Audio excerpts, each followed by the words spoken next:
mingi yako la démission na binoto sur la mboka sur terrain tonton Ricky le tonton national azabongo na kati pe libanda ya palais du peuple esika wapi peuple congolais na ba député balobaki lelo fin mission ya Janine Mabunda na bureau naye. Alors nakozana ke limbo matroke ne kokutana na bana ya Congo oyo batondi a libanda ba pesa makanti na bango par rapport ya pétition oyo ezalaki signé contre Janine Mabunda. Alors nakozwa bana mboka moko ba opesa analyse na bango par rapport à la pétition ezalaki signée contre Janine Mabunda au Mukwelo jeudi ezali fait est-ce que ako répondre te kelimbo ma to tambola elongo to zwa bana mboka. Je te rebalance l'antenne. Chers abonnés, nous sommes toujours ensemble avec Kelimbo, c'est comme ça que ça se passe en dehors du palais du peuple, mais nous abstenons de donner toute information na oyezo salema na kati po nan na kati to kotite biso na kati ya chaîne na biso tolobara oyo tozo tolobaka oyo ezo salema. On ne peut pas parler na eloro oyo to monité. Nous savons que les ali finalité à makambo pétition contre Janine Mabunda. C'est vrai que elle est absente, elle est tout son chef et tout, mais je pense que Moussala ezo salema installation ya bureau wanape et ko salema nango parce que le chef de l'État Félix Antoine Tshisekedi, je vous rappelle hier avait reçu 3 personnes wana oyo ba kambamaki oyo ba ponamaki pona rokamba assemblée nationale. Et je pense que tout est bon, il a pris acte. Nous allons voir que donnera les résultats après élément Oyotoki, élément Mosusu, qu'est-ce qui s'est réellement passé à l'intérieur. Avec Kelimboma, je profite aussi pour dire merci à nos abonnés pour les commentaires, au boché la rabisso, les remarques et tout. Tozo bundaka pour na bino, tozo bundaka pour na ekolo. Tonton Ricky le tonton national a tiki binote à kozalawana partout kaka pour na rolanda la information. Ata e batamina se amabele na kobandaka kopé sabino information. Toza bongo elongo na population tozo tambola na bango par-ci par-là toyoka makambo oyo bango bazolo ba la police pe azawa nazo continuer ko sécuriser. Lelo sécurité eza makasi par rapport ya ba bavure oyo ezalaki ebele bele na mikolo oyo ute koleka bolanda na ba rétro na biso d'actualité auto salaki mobulo ezalaki makasi la semaine qui venait de passer, mais lelo moi sécurité ezali il y a pas d'entrée sortie, donc même pour avoir accès au palais du peuple balobi lelo soki ozali député te okokota te batu ya presse msuso bayaki avant pour na biso ba embouteillage baso de mouton toyaki retard na Kelimbo ma moyen to accéder ezali te. Alors toki kozonga boyete sans que toyoka base baloba yango toyaki na Kelimbo ma toujours to continuer kaka libanda kozwa ba information ya makambo oyo salema na kati ya mboka na biso boyoki ndenge peuple congolais azali koloba boyebi ndenge nini bazo reprocher na Janine Mabunda, nini bazo mona ya bien et pas Félix Antoine Tshisekedi, nini bazo mona ya mabe et pas ya président Joseph Kabila. Lelo ba voyage commis kozala annulé mutoalinga zo pepe babisie zongana no awa, ça veut dire que non, le chef de l'État zana makanisi ya ko unifier Congo pe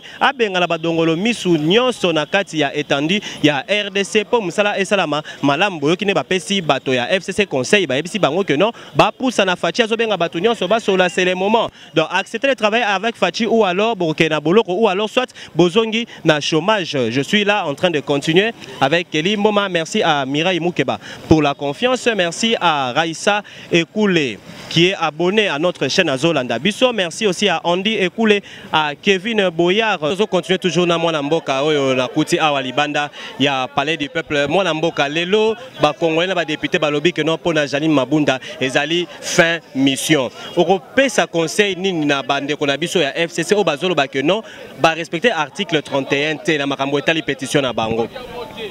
Non mais tout ça na bande na biso FCC base elle est un peu licite na makambo na bango mususu na ba décision na ba agitation na bango bazozwa. Le train a déjà quitté la gare. Si vous avez besoin de nous rejoindre, attendez-nous à la prochaine gare.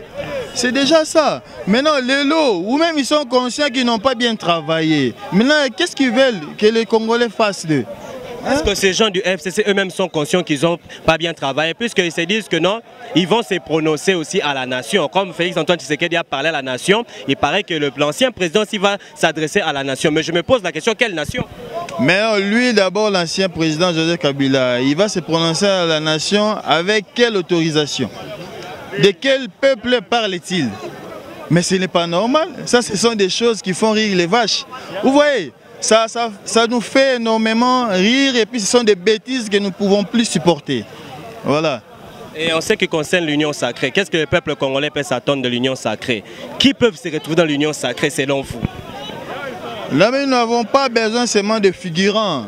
Nous avons besoin de personnes compétentes, des gens qui sont capables de résoudre les problèmes des Congolais, répondre aux aspirations des Congolais, aux attentes des Congolais. Nous n'avons plus besoin de chantage, de bavardages là seulement dans les médias. Non, nous avons besoin des actions, comme apprenait le chef de l'État lors de son dernier discours. 2020, c'est l'année des actions. Voilà, nous voulons... Quelle analyse, pour qu'on puisse finir, quelle analyse vous pouvez faire par rapport dans le bureau de la présidente de l'Assemblée nationale? Il n'y a même pas la photo de Félix Antoine Tshisekedi. Même dans le bureau d'Alexis Thambwe Mwamba, il n'y a pas de photo de Félix Antoine Tshisekedi. La photo officielle du président, il n'y a pas. Comment pouvez-vous juger cela? C'est l'orgueil d'une vache. Ouais, il savait très bien ce qu'il faisait. Maintenant, aujourd'hui, ils sont déjà à la fin. Papa, l'histoire de photos, ce sont des choses à ne même pas accentuer. Ce sont des choses à oublier, à balayer même comme ça. On n'a plus besoin de ce genre de choses. C'est déjà passé. Ils vont passer maintenant, aujourd'hui ou rien. Ils vont passer. Ok, merci beaucoup, Mwana Mboka. Mwana Mboka, bonjour. Bonjour, bonjour. La moni au Betty Vest na se amoi bozo baluka na libanda ya Assemblée nationale. Justification à présence na awa ezali nini? Justification à présence nangai est clair. Sûrement vous savez le problème que nous sommes réunis ici. Mais sauf que à ma grande surprise, on nous a refusé l'accès. Bakoti ici ba militant na bango ya PPRD, Bakoulou na bango ya PPRD, Bakoti depuis 6h 7h du matin. Bakoulou na PPRD bazala kati puisque nous on est arrivé à 11h avec Limboma. Donc quand vous êtes arrivé en avance, qui se retrouve là-bas à l'intérieur? Mais eza ba jeune Bérin rouge, ouais PPRD soit disant ba jeune leader. OK. Bakoyi di progrès, ekota eza libanda, baboyi certains combattants IDPS, baboyi même ba militants et ba liés IDPS bakota se retrouvent d'ailleurs, regardez aux hommes. Toza libanda mais ba koti si bango na bango bato peut perdre ba milita la baza na katikuna. Mais malgré ça on est là, on est en train de surveiller l'issue du colo à l'issue. Il n'y a rien en face. On est là. On est là. Donc vous êtes sûr qu'aujourd'hui c'est vraiment la fin. Vous êtes sûr qu'aujourd'hui c'est vraiment la fin de Mabunda et tout son chef? Mais papa, c'est clair. Regardez vous-même, c'est clair. Les gens sont venus sans appeler à un 500 francs, à un polo, à un petit rien, à un petit quelque chose. Donc, abîmé par un footimbon, je suis venu personnellement dans Mbongo. Il n'y a pas de distribution, il n'y a pas de quelque chose. On est venu pour mettre fin définitivement à bureau à Mabunda. Ok, merci beaucoup, Mwana Mboka. Mwana Mboka, na moni yo beti idéologie ya Félix et ya papa Etienne Tshisekedi bien moniere idéologie atika la moni so sali bonde to mona pena image pena ya Etienne Tshisekedi impact ya journal Lelo ezali nini? Bon, journal Lelo eza pour un Congolais nyonso aloba que trop c'est trop.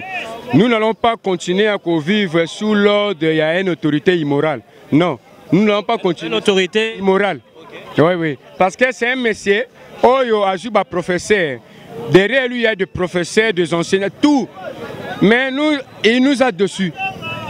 Mabunda, nous avons crié à Mabunda comme la première fois que nous sommes ici ensemble. Toute l'Afrique était derrière elle. Mais oh, ailleurs, oh, la conglomération, il y a Bandoki. Oh, baza contre le Congo, FCC, équipe Yabandoki, qui sont contre les Congolais. Pour nous, comme des Congolais, le bureau de Mabunda, vous êtes partant, tu nous as dessus. Comme vous avez toujours eu comme au mode de l'autorité immorale et déranger Bisso Yango, mon message est que aujourd'hui le peuple congolais a conçu que réellement tous vivent sous la dictature de l'autorité immorale. Okay.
telemi boye naza na kanda makasi mpe Kabila na eloko atika na mboko oyo ezalaka te. Kabila atikeli biso basheke bakuluna bato babotolaka biso bambongo. Mais avant le père akufa alatisaki mwana na ye chapeau na ye ya munyere. Ozo comprendre ayebisaki yo omoni na mama oyo toza kaka na mutu moko Fati Beton mwana wa Mukishi bato ya FCC oyo biso toa bakashi na bato na bango basala mokili na bango kote bazalaka mpe awa peuple congolais soki tolingi totomboka bakoka biso te ata boye na bama ya moto ata boye na bamasasi omoni napesa yo isa moko omonaki Gaddafi ntango atombokaki na mboka na ye talaka image nakotala yo loba omonaki Gaddafi ntango atombokaki na ndako na ye omoni peuple congolais toza ebele la police eza mokei mpe la police oyo ozomona oyo baza basemba ozo comprendre nga nanyimaka ba-FARDC bato babundela biso tozalaka boye omoni la police akosala kope akomi lelo alati teni akomi moto ya Kabila me nga na moto ya Kabila te nga naza moto ya Fati Beton. Bonjour papa. Bonjour. Namonio bien Monier lelo eza na succès makasi idéologie toujours ya Etienne Tshisekedi namonio lelo na se ya moi ozotambola libanda ya palais du peuple impact ya journée lelo ezali nini to s'attendre na nini. Vraiment tout s'attendre na victoire ya peuple congolais. Biso peuple congolais lelo eza changement total. Discours ya chef de l'État. Alors très bien. 18 ans de souffrance. Au boti moine a 18 ans déjà a diplômé d'État. Il va travailler où? C'est pour cela peuple congolais, avec les représentants du peuple congolais, le député national, basir na volonté du peuple congolais. Yangwana to s'appelle Mingtu, Yeawa, victoire du peuple congolais. Derrière le chef de l'État. Nalingi toujours on a un discours du chef de l'État. Ce qui est dans le bilo commis balé c'est ça on a quatre discours du chef de l'État. Ezaini ni obisaba na ya mboka bazotala. Discours du chef de l'État et loko liboso na pesenga plaisir enseignement gratuité enseignement. Parce que ce que boti mwana tangité développement moyen za na pays ezate. Wana loko liboso ya kitoko. Yami balé yangoyo. Peuple congolais tous alignés to développer mboka na biso parce que mboka soki boza unité moyen de développer mboka ezate prenez-vous en charge discours na biso ya chef de l'État il a discours moko succès ya peuple congolais nous sommes derrière chef de l'État pour te développer mboka na biso c'est pour cela à sala qui consultation nationale union sacrée de la nation parce que tout le peuple congolais Bayaki dernier chef de l'État. Ok, papa, moi message à Souka au PC na peuple congolais. Bas s'attendre na nini na mokolo alelo. Message à Souka na PC na peuple congolais. En tant que président, il y a parlementaire debout. Na PC peuple congolais boye. Tous à la dernière chef de l'État pour la victoire il y a lelo. Ba député na biso ba montrer aux faces du monde que lelo victoire du peuple ba zali ba représenter le peuple congolais. Nous continuons toujours Kelimboma, nous avons j'ai à mes côtés un papa yé Pazara Nakatia, c'est à Moï Tozo, continuer Karakobaluka na Simaya, palais du peuple Makamboye Salamapuna Nakati. Papa, ce qui occupe sa moi analyse par rapport à Makambunyo sur Salamanakati en Bokanabiso, na signature à pétition pour Mabunda, à Kendelibanda, à Tikabatumsuba Salamsala. Bon, Omoni Eza Kope Sangai et Sengoya Makasi, parce que président chef de l'État, le garant de la nation, numéro 1 à Mboka, premier citoyen à Mboka, son Excellence Antoine Félix Tshisekedi Tshilombo, n'a pas discours na a pesa qui donc à satisfaire aux alaki souhait à peuple congolais. Le kolanga naza peuple congolais, peuple congolais. Naza 100% congolais, yango naza na esengo kaka ya makasi parce que omoni na kaya Janine Mabunda. Janine Mabunda ye to sepela ki makasi parce que la première citoyenne. Bonjour reprocher Janine Mabunda nini na moi lombango po babaike baimboka msusu baloba. Ata moi eloro mi balé au. Mon jeune frère, oui. Janine Mabunda Bandaye à côté na tête ya Assemblée nationale. Oui. Il y a beaucoup de lois oyoye ti les lois ezalaka applicable été. Yé a préféré mieux à faciliter oyo eza kopé sa famille politique na yé satisfaction.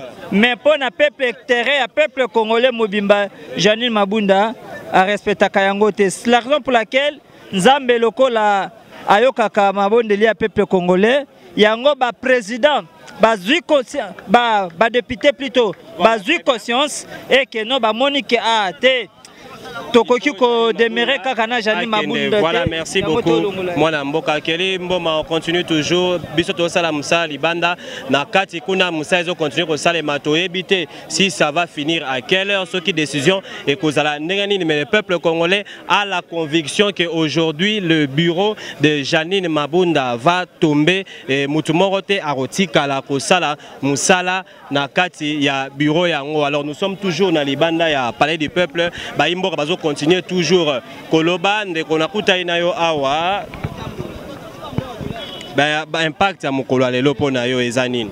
Merci beaucoup. Même njimuluba 100%. Ningamba nongweo. Lelo tu bala mbebo anye. Moi tu etela Janine Mabunda. C'est que quand tu maman j'espère ozoba makamba bien ponga na zoyo kate. Siko naloba na mokonene. Loba soko loba makamba bien na chiluba loba. Ça va.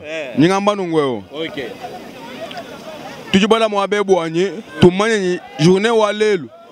Tujibwa kwenseka nchinga nchingani. Nyimbubi tubumani. Nyimbwimpa tubumani. Kaji ikal tetu basungula chef de l'état. OK. Boanyi chitu tumwambila susi wetu a change. Mais nyimabunda nyingi lungamba nyimbangani.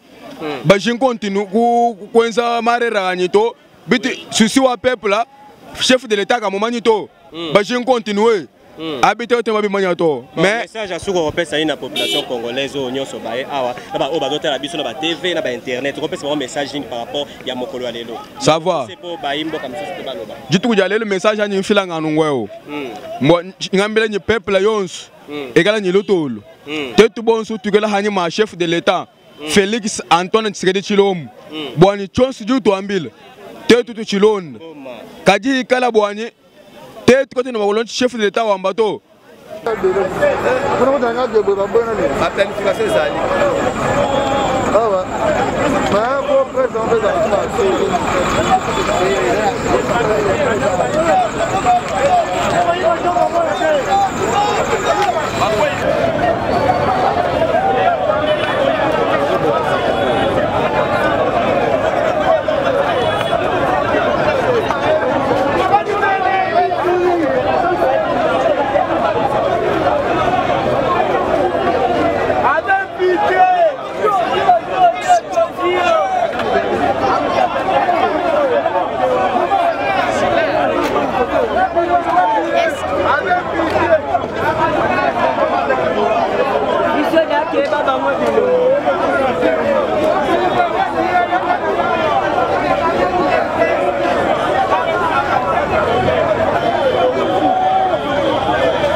bana na biso bana hôpital biso pe lelo tozozong sa revanche pour le muta FCC.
Tokolia na mobesu lobi bazaki na bilo PPRD national bapesa ki bango mbongo wana lele kolenga te tokona tana biso na ye. Ça c'est Patrick Mouya.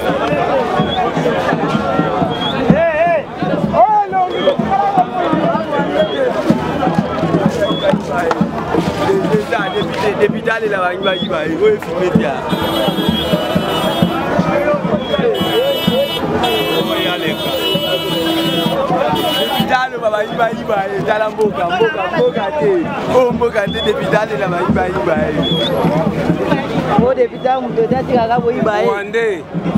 Rwandais ndinga sabo ya zozo ngepala bango kabila za mwana mboko te eza na ba chinois oyo ba uta Chine basali inane deza a bato balingala beye balo balinga za congolais aleka alo bana lingala to confirmer abomi moka oyo batonga kinga kati des millions na kinga kati ba venir kitoko ezali biso na selema dans les alakate abele malamu ezalaka te makambo yoso asali na barrage oyo asala tala na kisensu bato bana kozwa courant asali na bagage asali na parc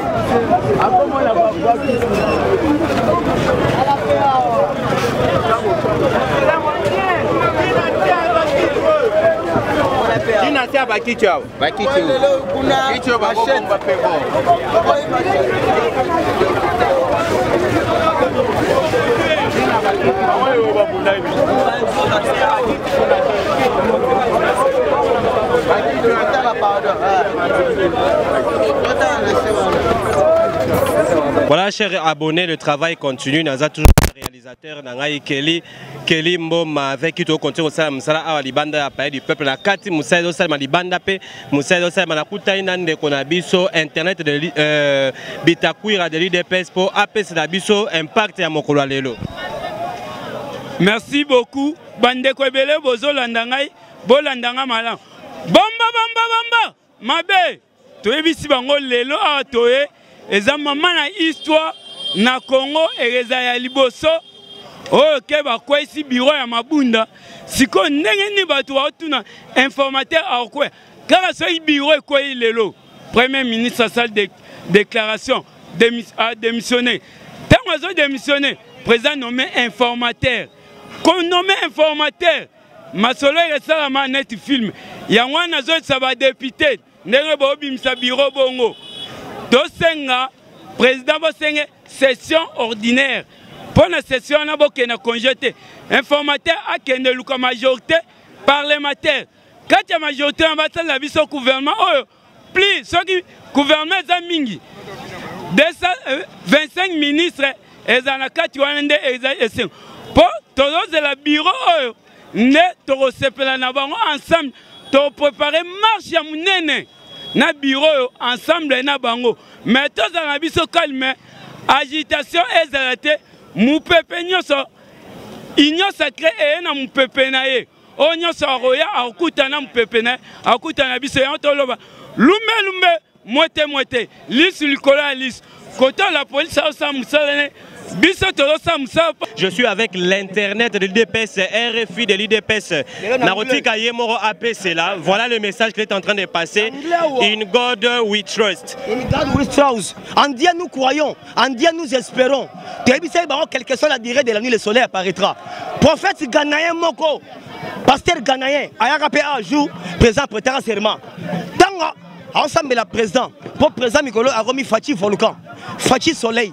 Fachi Mukish, Fachi Beto, Fachi Aigle. Prophète, on a à l'obiboy. Nzambe azotali sangai, orobi ma majorité na parlement sans passer par dissoudre. Et salami lelo. Tango bozomo na biwa mabunde koi, je dis c'est le Congo nouveau. Le Congo maramoko et sekui. Bana poto na konsabino te Congo e komi elengi. Toloba kiango IDPS torobanga soute, mais torobangisa. Tozo pesa garde. Avion rwandais o ekitara awawa. Rwandais avion wana ekoti selbiso batamaboma rwandais tokangi batamaboma en désordre ba milice tokangi bango 15 tokatika bango na aéroport ndolo bazolo ba kinia Rwanda donc ça dit quoi to ça dit na des aspects ba soda ba avion wana eutaki na batwana wapi donc ça dit quoi ba mercenaires ba milice ba yaki ba tenter ba sala coup d'état mais nzambe a confondre bango yango moni na commis en anglais et ne garde with Strauss. En Dieu nous croyons. To kombo li bango en désordre. Libala wana esi kufi. To ebisaki bango et on a ni coalition, ni cohabitation, ni accord, c'est que déboulonner le système. Est-ce que Ndeko Janine Mabunda na bureau na ba ko répondre lelo pour lelo ezali mokolonde makamfwesi là. Ndako na se pela ba yate et on sa bien. Donc ça mal nécessaire. Donc ce qui Mabunda yete est confirmé bango non, bango batu basali que parlement est comme aboye. Et puis mauvais souvenir ya Mabunda. Par règlement d'ordre intérieur, il y a parlement à violent. Lobby à qui refunda biso pas Leila Zerougi. Maintenant mais à confondre. Alors, ndenge bomoni bureau ya parlement quoi veut dire to kaboni na ba Rwandais. Donc mboka na biso ezaki RDC. Mais ezaki Rwanda dirige le Congo. Maintenant to récupérer mboko ao.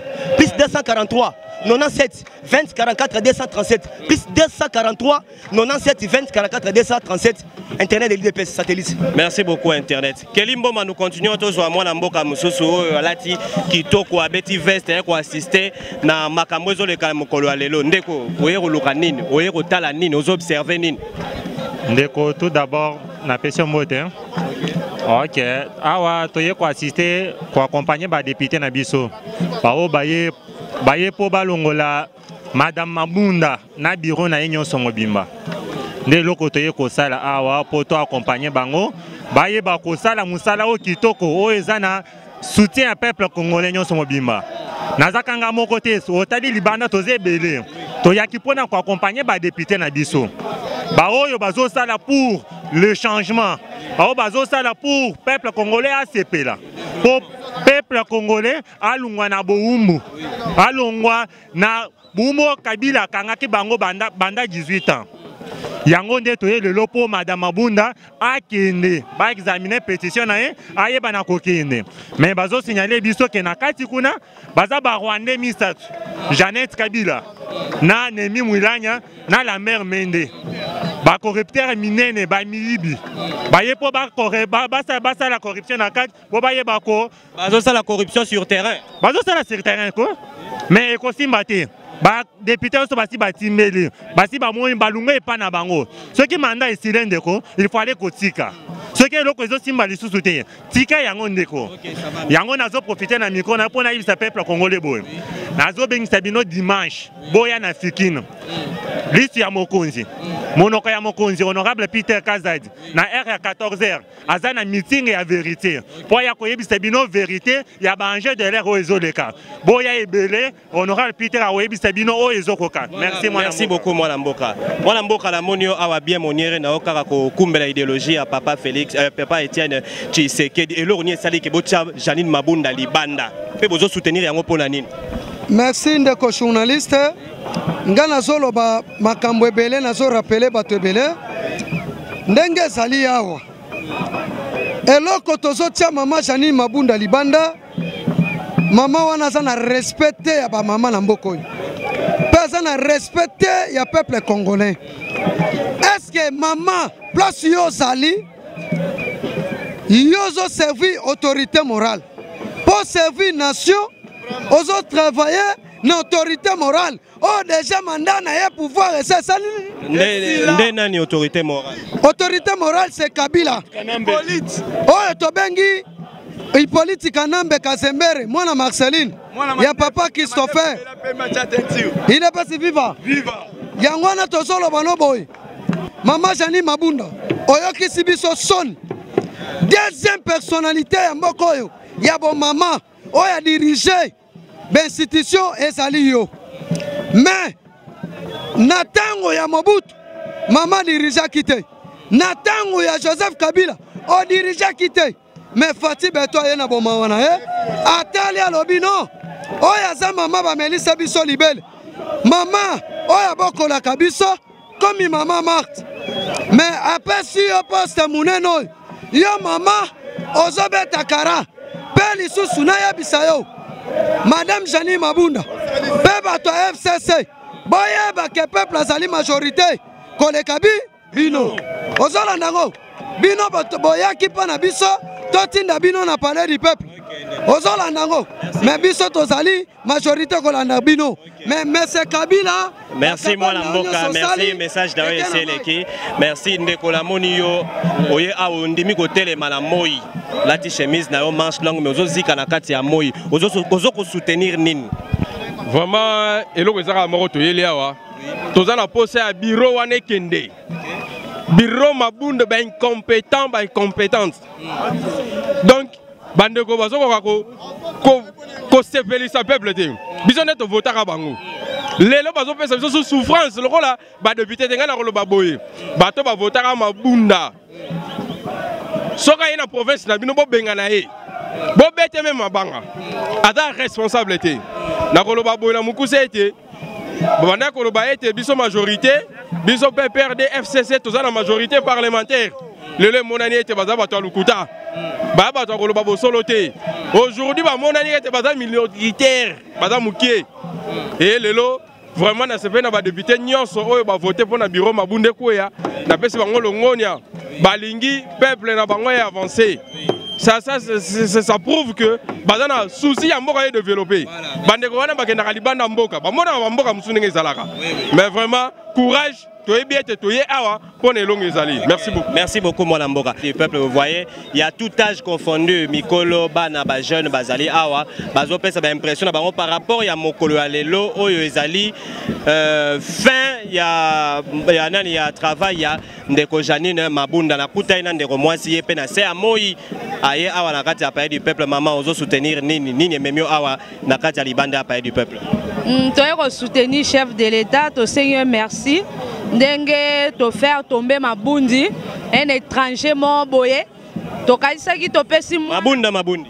mabundi kuna mabundi kone mabundi nenga zana kuna forme moi cité na habité soka ndeni nata biso basi ba congolaise de toza na taille eyebani mais ye taille na habité ana cimenterité yango wana to sengi na to ebakite to kozo mwa muyibi moboye étranger ya moyibi ayibi mongo. Alors nde tozana baza batumi balé na mboko yo basi oyo basali biso mabe na mboko oyo eza mabundi na mama Sifa na do senga na mama Sifa aya koyebisa biso hôpital nini oye abotaki Kabila aya na certificat ya maternité ya certificat de naissance ya Kabila po atike kokosa mokili mobimba yende aza mama ya Kabila ayela biso hôpital na ya botaki na certificat de naissance na ye awa biso toye yambona banda koloba nalingi na mi pesa nanu nazali nani nazali maître Laurent Sadou président Ligue des jeunes ya coalition nationale populaire obabengi CNP oyo mwana mboka Basile Longo azali kokamba soki toye awa ezali pasi na motema. Comment un président de la République élu au suffrage universel azali kotambwisa mboka me bakangi ye maboko mibale na banzi journaliste ezali wana soki bakangi yo maboko mibale okoki kosala musala te. Maboko mibale ezali gouvernement na parlement. Lelo mwana mboka alobi te. Esengeli to mettre fin na makambo yo, to bengisa ba congolais nyonso to fanda to sangana, to yebana koloba munoko moko po ete peuple congolais ba se retrouver. Yango wana mwana mboka Félix Antoine Tshisekedi afungoli maboko neko yamba peuple congolais nyonso. Biso toye awa pona koloba ko mettre fin na succession. Congo eza royaume te. Congo eza royaume te. Congo eza Congo eza république. O wape sengele mutu aleka mutu mususu aleka. Mabunda lelo eza fin na ye. Merci beaucoup.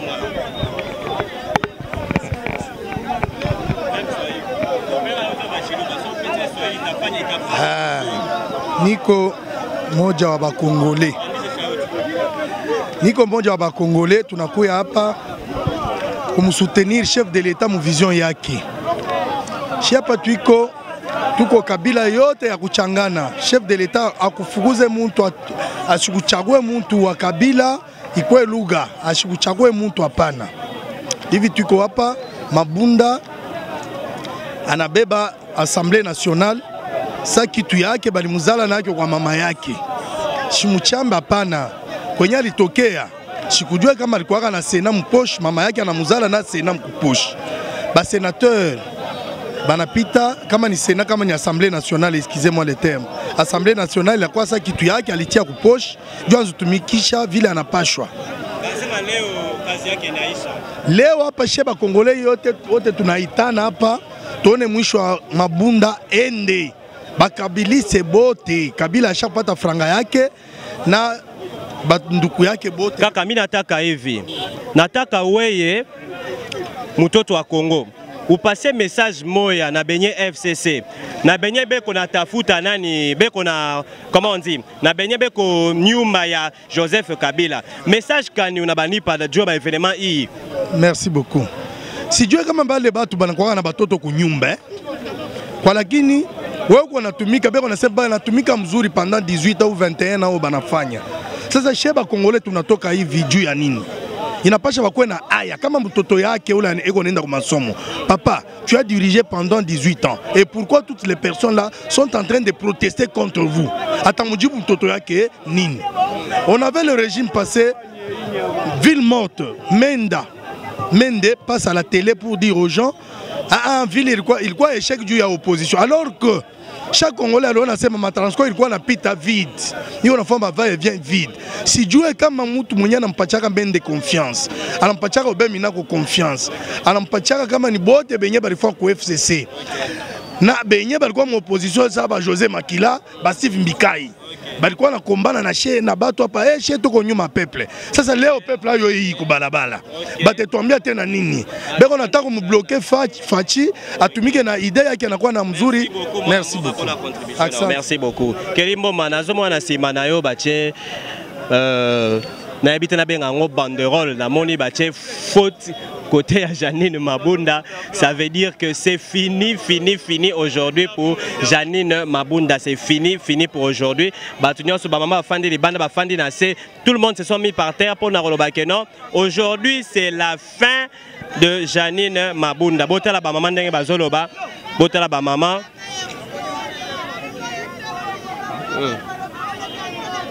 Voilà, ce sont les femmes congolaises. Bafandi na c'est à Moi.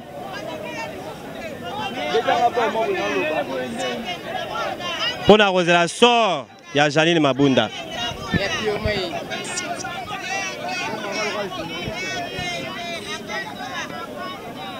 Waouh. Les femmes sont vraiment décidées. Elles ne vont pas rester, elles ne sont pas restées à la maison. Balobi tokoya tolanda la makambo tina suka. Malgré qu'on a refusé qu'on puisse franchir, mais tozaka libanda. Torotika musala oteti mokolo Yesu akoya. Moi la mboka na monyo na se amoyi awa. Bien bakash na yo respecter ba geste barrière. Malgré nga na 1 mètre ezate likolo caméra, ozo soutenir nini pe oya pona nini. Bon, biso toye awa pona ko soutenir des institutions to d'échéance. Kabunda a accepté la chose telle qu'elle est. Kabunda dit voilà, comme vous avez dit ngana zalate. Ami bendi na ye. Mais comment tout un bureau comme ça balingi binoté? Et bozo yaka na kombo ya mutu pone terra mutu. Maître na kati yote na époque ya Kabun tozonga kawana tango balongola kaye to mona bitumbe bimakate mais to uti kota na ba TV ngai na to moni bitumba na kati assemblée mabanga ba machette. Comment pouvez-vous juger ces comportements là? Mais c'est pas la première fois. Hein? Vous devez savoir que boza en face à banal ba mesana nali ba yakandenge nini. Mutu mesana na bitumba na machette na balabala. Mapeka na machette. Ce sont eux babongi sami na ndenge na bango bazui bato na bango. Enge bene na ndenge ba mesana ba bengi bana na bango na bango moko ba papa nde babuki hein soki bozo kanga bana quartier kuluna mais voici des kuluna cravate baza wana mutu akanga bango azate général Kasongo voici des kuluna en cravate baza filmé identifié il faut les arrêter hein et ça destruction méchante basali et ça infraction c'est pénal. Hein? Monsieur le procureur général, voici les infractions. Ces gens-là, Nakata pays du peuple, siège de l'institution, Baye Kobuka, Bakoulou na cravate, qui ne peut pas ça bilanga. Et aussi, pourquoi pas Bango? Kaka nos petits-enfants, ceux qui bassent au bilanga. Mais tous ces gens-là, papa Nabisoka, Mende, ça peut bilanga. Général Kabouik, initiateur à Makamba bilanga, Ozoyo Kanenge, maître Franck Azoloba, Naba politicien, Bazawa Koulouna en cravate, bilanga, Pezape Pona Bango. Je pense que c'est une bonne initiative, tu as remis sa message. Continuez, maître Franck. Voilà, Nango Bakaraboy. Soko kena bamboka ezape na papa mikolo bakokata kabilanga bakosalaka makala mais papa Mende il peut aussi aller là-bas pour avoir touché à la chose de l'État pour avoir kosala ba infraction na ndenge basali wana bazwa filme wana bazwa bango pe bapesa mwa Congo bapesa mwa pa voilà kendo kateranga sunga mboka mabeza wapi c'est clair hein toza na posa ya bato ya lolenge bongo te bango banyoko bandeko musu bakimi na exil bandeko ba souffrir bango pe bazela pe mai na moto bazela pe tout na bango exil bakenda pe ko batama ezaka bongo comment peut avoir une nation comme analyse personnelle na yo par rapport aux reproché personnellement na Janine Mabunda nini attends-moi 3 éléments. Bon Janine Mabunda vraiment azo sala pour na compte ya mutu il travaille pour une personne. C'est qui cette personne? Mais c'est connu, mais c'est Kabila. C'est lui son patron, qui parle de l'autorité morale. C'est que Janine Mabunda a ça la pona moto. Kobatela la bomengo pe bozuna moto.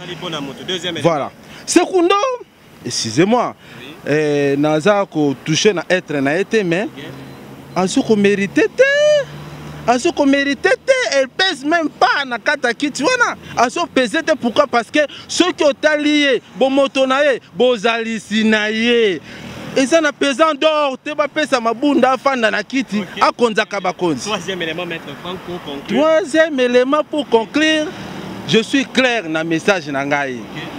Peuple congolais baza lisusu na posa ya bato o bazwa kosala na logo ya mutu te pona batere ya mutu te pona kobombaka bato te. Mabunda azo kobombaka bato bafunda député muke ya ye te. Jamais. Basala boete jamais. Babenga mutu na justice, mabunda lobi te jamais. Bon, jusqu'à quand tu continues na mabunda pas à mon amoisi quand même quelque part. Voilà, nous sommes arrivés à la fin, chers abonnés. Balandina biso, oyo balandaka biso, mesana kolanda. Tonton Ricky le national sur le terrain, Zalaki Bongo, na cadre émission na biso tokendaki, kosoana peuple congolais par rapport à pétition oyo ezaki signé contre Janine Mabunda. Na kati musala ezo salema toujours. Je vais revenir sur d'autres éléments, sur d'autres adresses, comme l'a dit le chef de l'État, pour vous informer ce qui s'est réellement passé à l'intérieur comme ça. Beaucoup zoa plus de détails na kati loto yaki karapona to solana population ba pesa ba impression na bango par rapport à mokolo lelo jeudi pour la installation il y a bureau ya sika musezo sala manakati ngana bino tukokutana au prochain numéro. Alors toujours respecter toujours ba gestes barrières parce que Covid-19 ezaka ka présent. Alors tolati masque na biso émission comme na suka kelimoma tokutani prochainement.